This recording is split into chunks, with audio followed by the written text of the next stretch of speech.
Hey, what's up? In today's video, I'm going to show you how to do some really awesome telekinesis.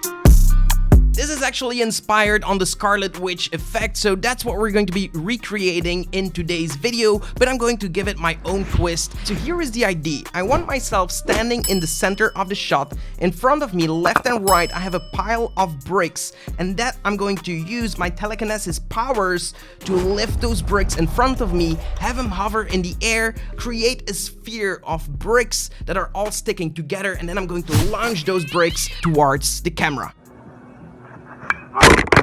So let's see how I'm going to do that. Alright, so here is a shot that Enzo took of me with his phone. Actually, while we were recording, our main camera died and we were recording a bunch of videos. This was one of them, and so we decided to go for the more real look and just record with the phone and do some VFX on that, because sometimes that gives you even more opportunity to make something look more realistic.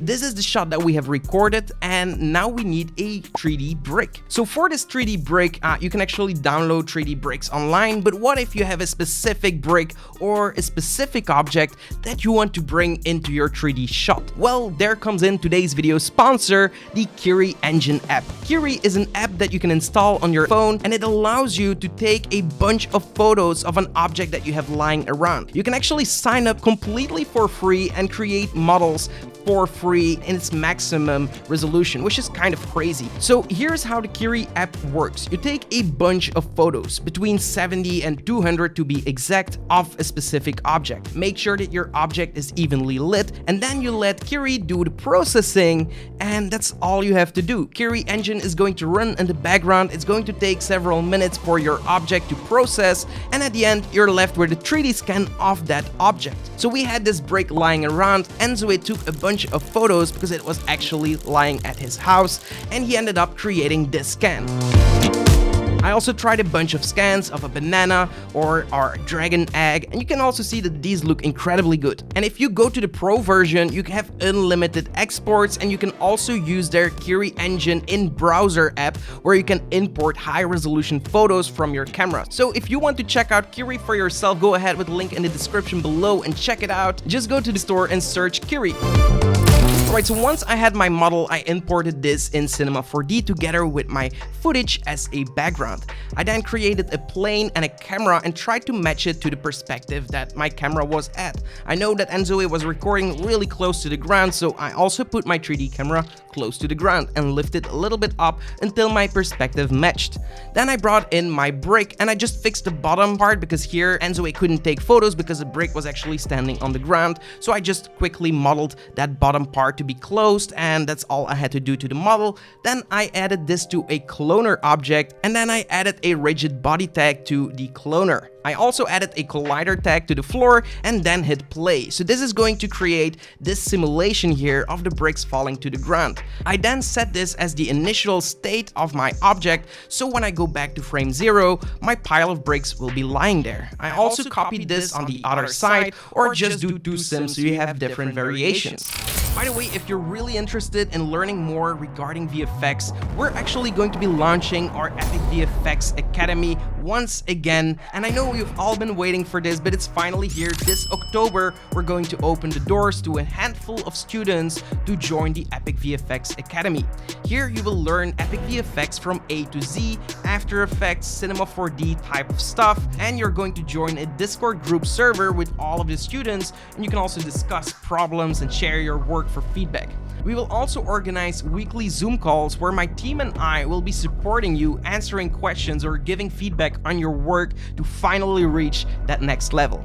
If this sounds something for you, definitely check out the link in the description below, sign up for the waitlist before it's too late, and you'll hear from us. Alright, let's get back to the video.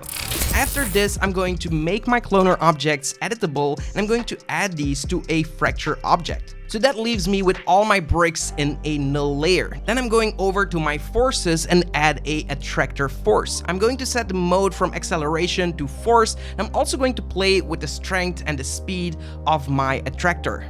I'm also going to add a spherical field here and just make sure that the sphere is covering my bricks, and then place the attractor somewhere a little bit higher in the sky.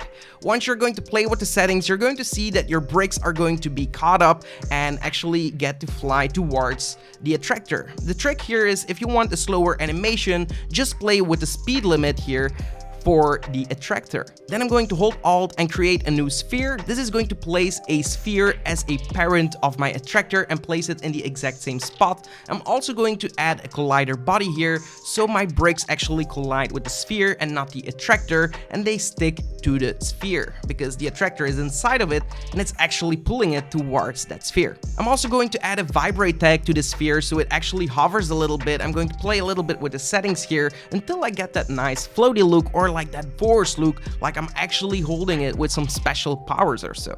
I'm also going to create a dome light, and what I did on location is create a 360 image with my Insta360 One X2. This camera allows me to create multiple exposure 360 photos and then merge them in Photoshop and create an HDRI image. This is perfect to use the exact same lighting from location in your 3D software. I'm also going to create an infinite light to create some shadows here, and that's it. I know that my shot was handheld, but it was so little bit that I didn't really 3D track my camera. I just exported this entire animation and imported this in Adobe After Effects. In Adobe After Effects, I just used Mocha AE to track the foreground a little bit so the bricks can move along with that exact same motion, but as there is not a lot of parallax, I didn't really see the need to use the 3D camera tracker. After that, I created a new solid and used a little bit of alphas from the bricks to play with some fractal noise and some tint to color it red, and then play with the perfect glow to get some magical powers from Scarlet Witch. But I covered this effect a bunch of times in my videos. I'm probably known to use fractal noise all the time, but yeah, after playing around a little bit with everything, that leaves us with the final result right here. Enjoy.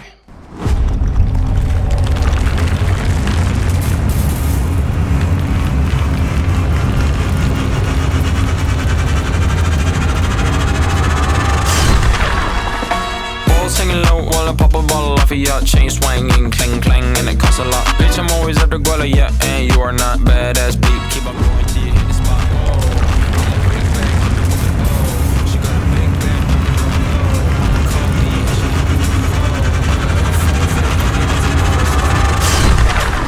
Alright, so that's it for this video. I hope you enjoyed it. If you did, give this video a like. Also, be sure to subscribe to the channel and hit the notification bell to stay notified when I upload new videos. Apart from that, I'm going to leave you with another video of mine right here, and I'll see you in the next one.